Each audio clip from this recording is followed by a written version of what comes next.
Hi, I'm MG Boutet. Welcome to Druid Talks. Today we're going to explore the possible connections between the different Indo-European cosmologies and myths surrounding stars, and see if we can reconstruct or find common grounds to better understand what early Indo-European, Western European zodiacal models could have been like. So in order to better understand what, let's say, outside from the Mediterranean area, what Celtic or Germanic zodiacs would have been, we need to compare the different cultural mindsets, or the data that surrounding star lore and things like that. Jean Audry, the French Indo-European scholar, understood that the myths, the Indo-European myths, describe two seasons: a dark season and a bright season, a dark, cold season and a bright, warm season. This means that the Indo-European peoples, the first Indo-European peoples, were living in a very Nordic setting.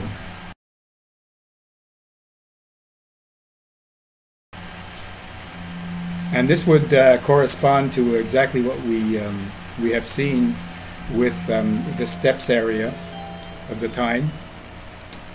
So the dark winter semester marks the beginning of the annual cycle, since in these cultures dark was before light, and this dark month was made to last 6 months, and the bright month was made to last another 6 months, according to the way things were described. Then the seasons were cut into different parts in order to discriminate between the growing seasons and the vegetative seasons. And so this prompted a four-part division of the year's cycle, with starting with autumn, winter, spring, and summer. And so if you look at the Hellenic and Celtic agrarian data in the mythology, according to some of the authors or some of the Irish texts and things like that, we know that Hesiod, or Aesop, and the Celtic data that we have, the Collini Calendar, are in agreement. In the Hesiodic calendar, fall arrives in mid-August, marking the end of summer. In the Collini calendar, in autumn, the year begins on Samonios, the full moon of November. This is the ultimate end of this summer, so Samoinden, summer's end. And the arrival of winter marked by the setting of the Pleiades star group in Taurus. Winter is marked by the setting of the Pleiades in late October, early November, according to Hesiod, the Greek author. And winter arrives at the end of the next month, Doumanios, after Samonios, in the Celtic calendar. And of course, Doumanios means the darkest month, or the dark month, or there's a word play with Doumakos, which means smoke, or the smoke month of fumigations. And in the Hesiodic calendar, spring is marked by the vernal equinox and arrives in February, early March. And in the Collini Calendar, a Gallic calendar, spring comes to the end of winter when the Feast of the Lustrations, Ambiwolkaya, Imbolc in Gaelic, in early February, which is celebrated as a festival of pre-spring. The Hesiodic calendar, summer is initiated by the rising of the Pleiades in mid-May, and on the Collini calendar, summer comes early in at the end of May at Beltane, and this festival is marked as the St. John's bonfires in folklore of Western Europe. The heliacal rising of the Pleiades heralds the month of May, and the celebration of late summer called Luganesis comes after in August. So the early Celts had devised an 8-part, and also which is something that was also known in Indo-European cultures, as we have noticed with the Pontic, Kurgan, Cimmerian or Scythian peoples. An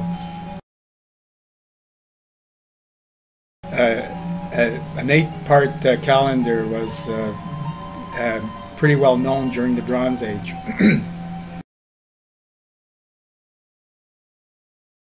Which in Celtic terms would have been summarized as follows. Starting from fall, we have Samonios, the assembly or the reunion or the time of sowing. And then Artuana Alba, which is winter solstice. Albiwalkaya, the illustrations for Imbolc. Elaris Alba, spring equinox. Belotania, or Beltane, bright bonfires in May. Erwina Alba, summer solstice. Luganesatis, Lu's commemoration. Lu is the Mercury deity of the Celts, and probably the most important god in the pantheon. And then Elwatias Alba, the fall equinox. So this about summarizes it.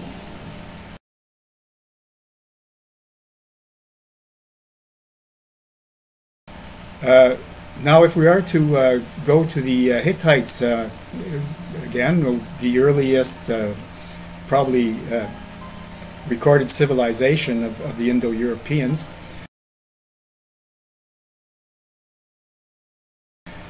we have a solar disk showing grid and sun wheels, birds atop of these sun rays, atop buds of trees, representing the messengers of the gods.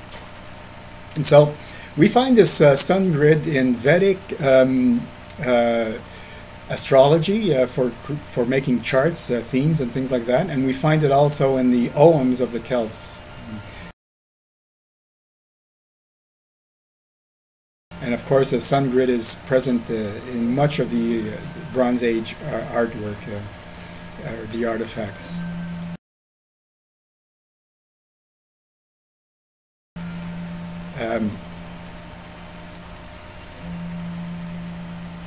We know that the Greeks had very early described the different symbols for the constellations, which was called the Zodiac. It's a bestiary, display of different beasts and beings, mythological beings.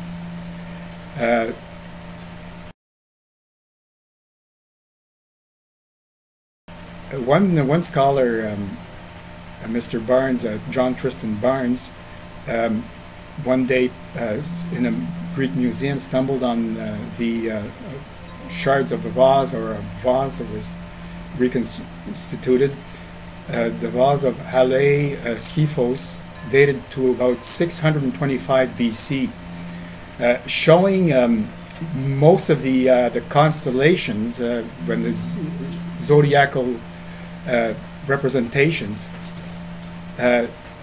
that we know and that were later known in Greek astrology. So this shows that at a very early date, the Greeks had already a 12 sign, or some of the constellations were very well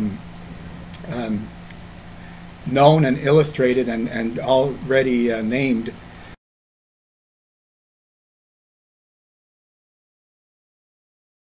And so on this vase we have a bull, a snake, twin dogs, a scorpion, dolphin, lion, panther, etc.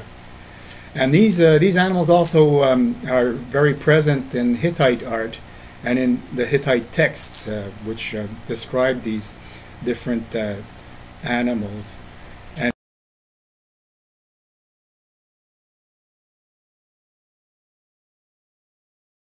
we know that fish and reptiles were very important to the early Indo-Europeans, since in the astrological digs they found much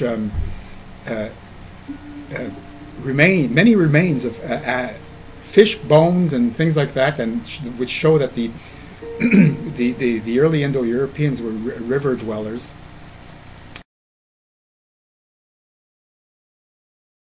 And that they consumed a lot of fish. So it's not surprising to find fish in the scheme, and the Hittite texts mention fish a lot. They're very often mentioned.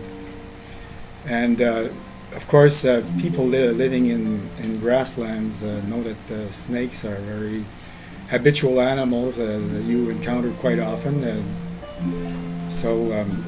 In a hunting scene, it would have been absolutely normal that dogs would be chasing after snakes, and since snakes would scare horses and have horsemen fall off. And so on this vase also we find the dolphin and the scorpion, which show that these animals were scorpion probably for the crab for Cancer, and the dolphin for Capricorn, which is also one of the names given by the Vedic astrologers for Capricorn. So this shows that at a very early date these constellations were already named and already incorporated into a zodiac. So if we look at the earliest Greek zodiac, the Zodiacos Kyklos, which is the circle of animals, you have Ophiuchus, that is the snake bearer.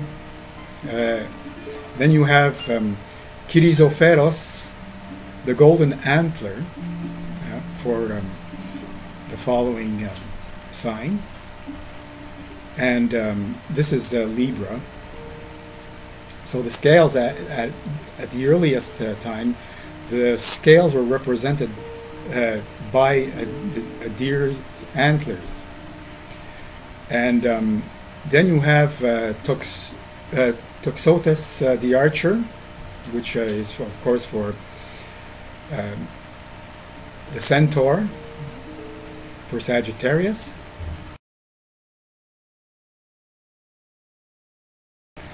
Chimera, the Chimera of Capricorn. Hydrochus, the water pourer. Ichthyes, the fish. Coruntos, the cock rooster. And then for March, Kyrios, the ram. Then Taurus, the bull, and the Dioscuri, the twins, for Gemini.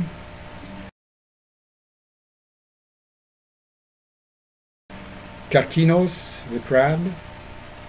Then Leo, the lion, for Leo, and Astrea, the stellar one, for Virgo, which is the virgin or the maiden.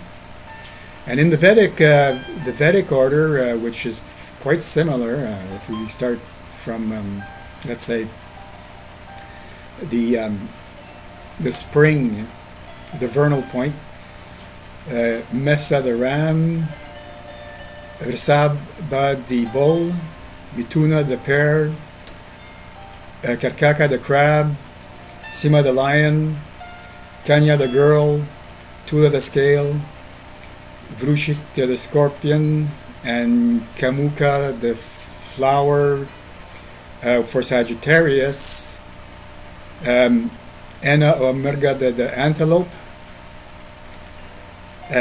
for Capricorn, Kumbha the pot, and or Makara is the dolphin, and Matsya the fish. So that pretty much sums it, for the Vedic order, which, as you can see, is quite the same as for the Greek model. And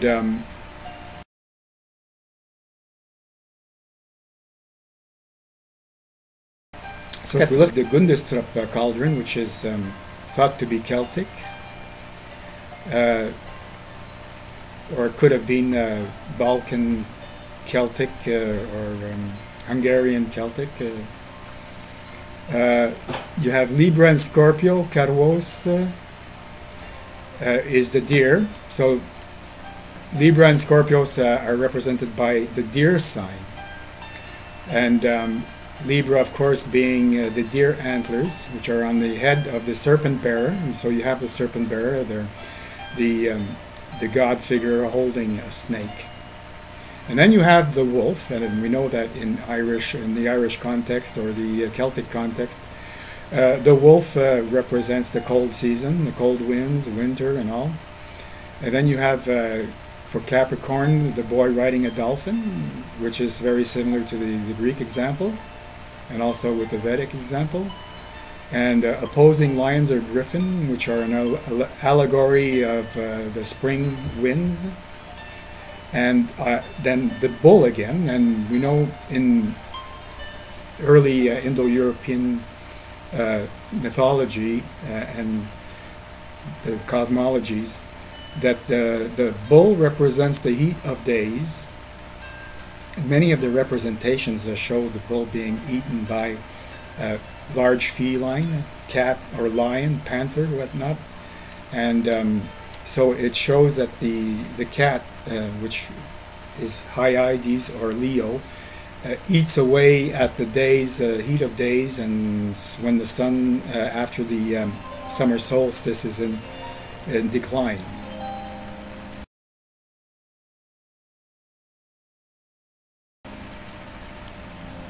And then if we look at the Collini Calendar, I had touched upon this this notion earlier. You have, for Libra, you have Cantli Prinios, cycle setting. Of course, Cantos meaning ring, and Cantalon meaning commemoral pillar. And this,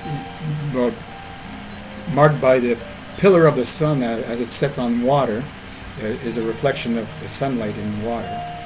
And then Scorpio is Samoni Prinios, of the meeting, the sower, Scorpio, scorpion.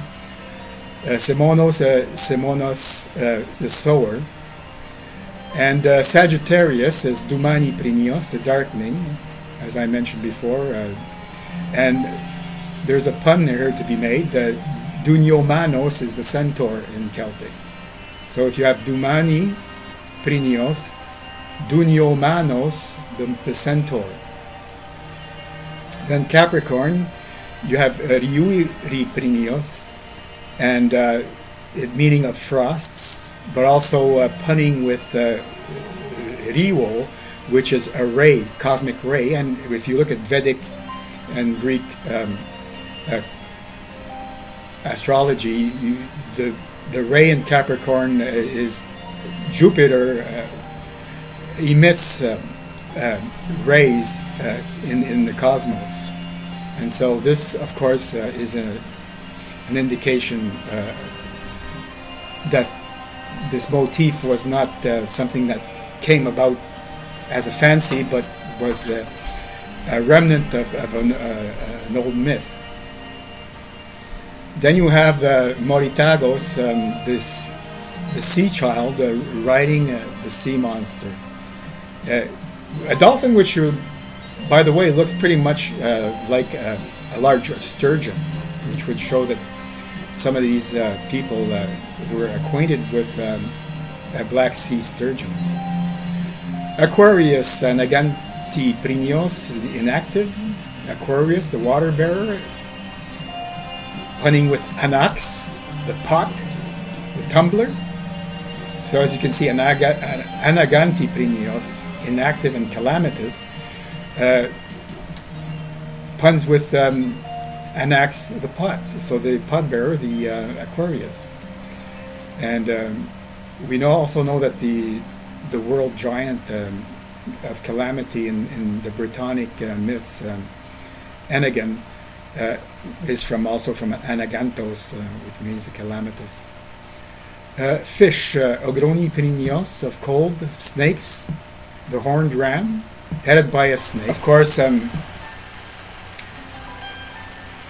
Taurus, Giamoniprinios, of shoots.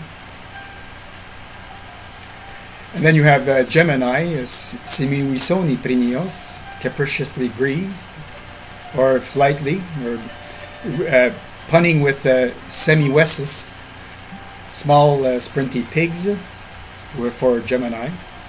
Cancer, Equiprinios, balanced, for Cancer. Equus, the horse, though the horse replaced the Cancer here in the calendar.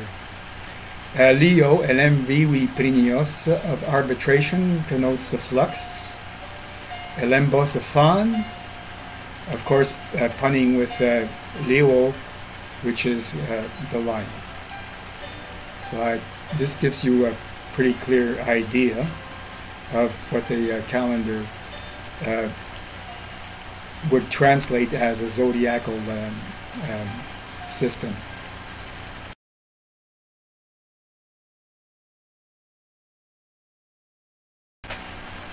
Well, that's about it for today. So if you enjoyed this video, give us a thumbs up, or click at the link in the comment box below if you want to purchase the book.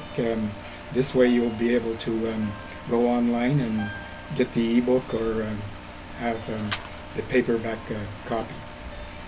For now.